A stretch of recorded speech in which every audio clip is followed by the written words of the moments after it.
Bienvenue Jean-Claude Pont, derrière Bonjour. ce micro. Vous allez bien? Oui, ça va. Oui, je rappelle Merci. que vous êtes un spécialiste du commerce équitable. Et vous allez évoquer cette semaine la mémoire du créateur de Max Havelaar qui est Oui, disparu récemment. C'était le 14 février. Il avait 84 ans, il nous a quittés au Mexique. oui, oui, oui. Donc le créateur de Max Havelaar, c'est le, la marque de commerce équitable, disons, la plus connue dans les grandes surfaces, par exemple. Hein. Donc le créateur, c'est Francisco van der Hoff.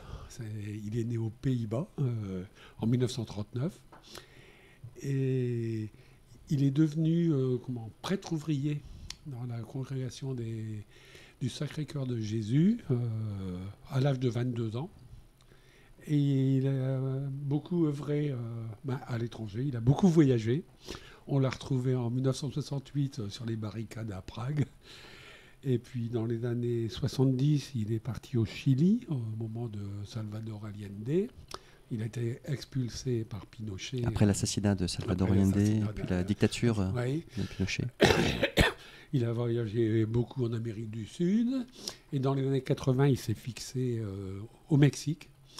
Et c'est là qu'au sud du Mexique, dans la région du Chiapas, il a rencontré des peuples indigènes qui produisaient du café.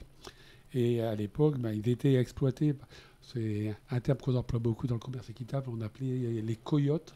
C'est-à-dire que les producteurs de café étaient souvent dans des régions reculées, de montagne, et ils n'avaient pas de moyens de locomotion. Donc ils produisaient du café, mais après, ils ne savaient pas quoi en faire. Ils n'étaient pas capables de la commercialiser eux-mêmes. Et il y avait ce qu'on appelait les coyotes, des gens qui arpentaient les campagnes et qui venaient pour acheter le café, mais ils l'achetaient au prix le plus bas et bien souvent inférieur au prix de revient de la production de café. Donc le père Van der Hoff a été choqué par ça. Il s'est dit il faut faire quelque chose. Donc il a agi lui-même localement au Mexique. Il a créé la première coopérative Usiri qui existe toujours. Première coopérative qu'on peut considérer comme commerce équitable. En 1982. En 1982. Enfin, le commerce équitable existait déjà, oui, mais cette première pas sous la même forme. Là. Donc il a créé Chiri, lui-même il travaillait, il avait une ferme, il exploitait, il produisait du café, etc. Et puis dans les années 80, en 86, il est retourné aux Pays-Bas, où il allait régulièrement. Il a rencontré un autre économiste, Nico Rosen. Il était lui-même économiste. Docteur en économie et en théologie. Économie. Il a rencontré Nico Rosen, un économiste.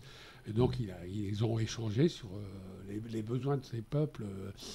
Et ils ont réfléchi à comment les aider. Ils ont théorisé les principes du commerce équitable. De faire le principe du commerce équitable en disant, donc je vous disais, le commerce équitable existait déjà, par exemple, Artisan du Monde en France, mais c'était quand même à petite échelle, dans des structures alternatives, dans des petits réseaux qui ne se développaient pas énormément. Lui, il s'est dit, et tous les deux se sont dit, il faut qu'on multiplie les ventes, qu'on investisse la moyenne, la grande distribution, etc.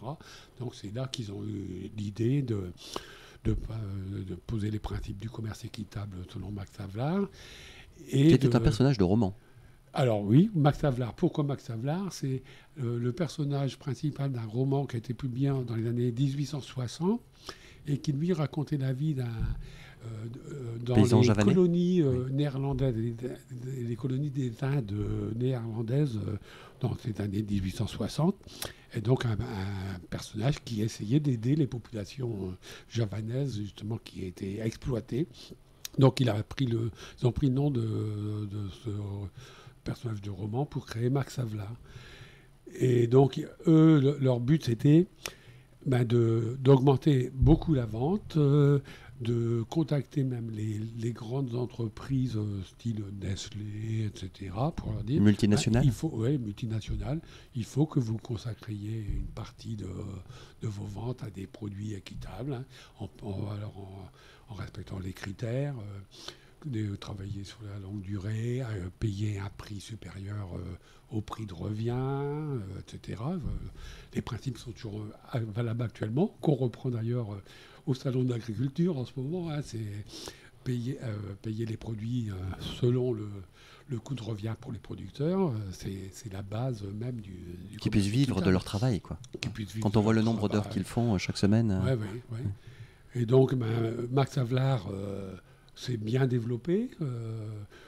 C'est maintenant dans plus de 50 pays dans le monde où il est présent. Il y a donc des centaines de milliers, voire des millions de producteurs qui profitent des bienfaits du commerce équitable. Qui en bénéficient, oui, Oui. de son engagement. Et lui, donc, le père Van der Hoff, il a continué il est resté au Mexique.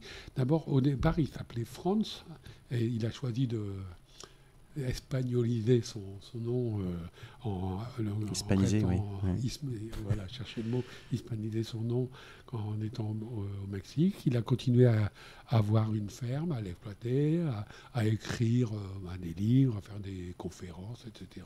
Oui, parce qu'il fallait essaimer au niveau des idées de ce qu'il a mis en place, de ce qui a été théorisé, en fait. Hein. Oui. Et que ça puisse se développer, en fait, et pas s'arrêter après sa mort, quoi. Oui, bien sûr. Et là, maintenant, c'est bien structuré. Ouais. Hein, c'est Max Havelaar à l'international, c'est aussi Fairtrade en anglais. Il y a différents noms suivant les pays, mais c'est la même association. Mais est-ce qu'Artisans du Monde avait un lien avec Max Havelaar, ou en tous les cas, la philosophie? Oui, on a eu des liens, on a beaucoup de points communs, mais on a des divergences. C'est-à-dire que nous, on a refusé d'aller dans la grande distribution.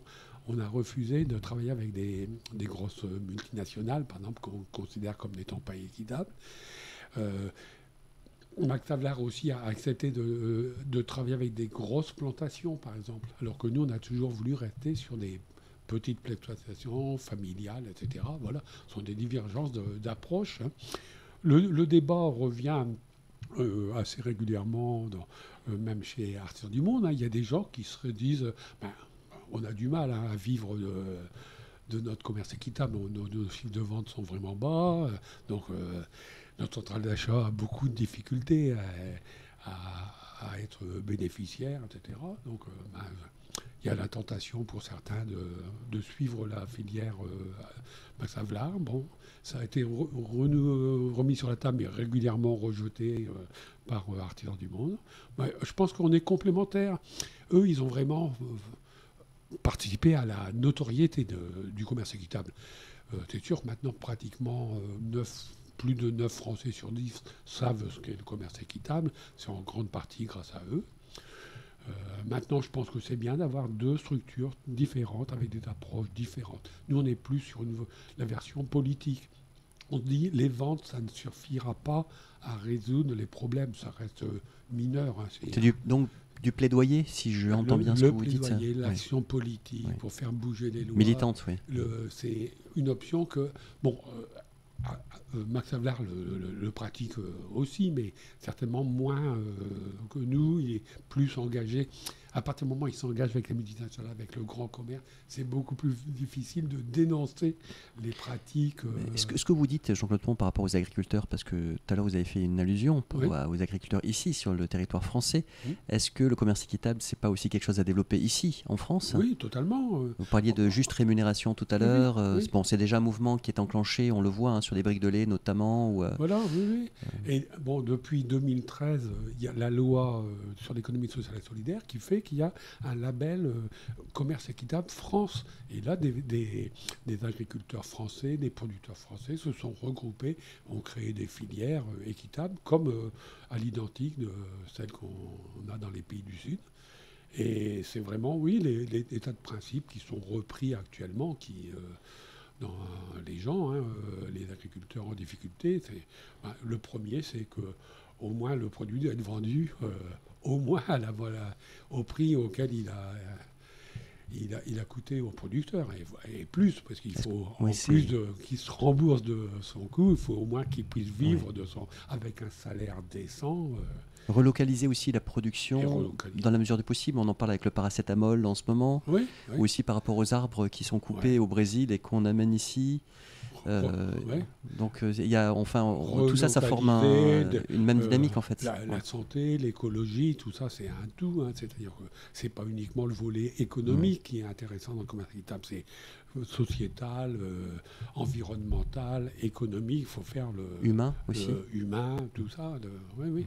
Eh bien, un grand merci à vous, Jean-Claude Pont, pour ce focus sur effectivement l'œuvre de Francisco van der Hoff, qui nous a quittés le 14 février à 84 ans au Mexique. On vous retrouve la semaine prochaine si vous le voulez bien, et encore merci pour tout ce travail d'investigation que vous faites et de partage. À bientôt, Jean-Claude Pont. Merci à vous d'ouvrir l'antenne. C'est un plaisir. Au revoir.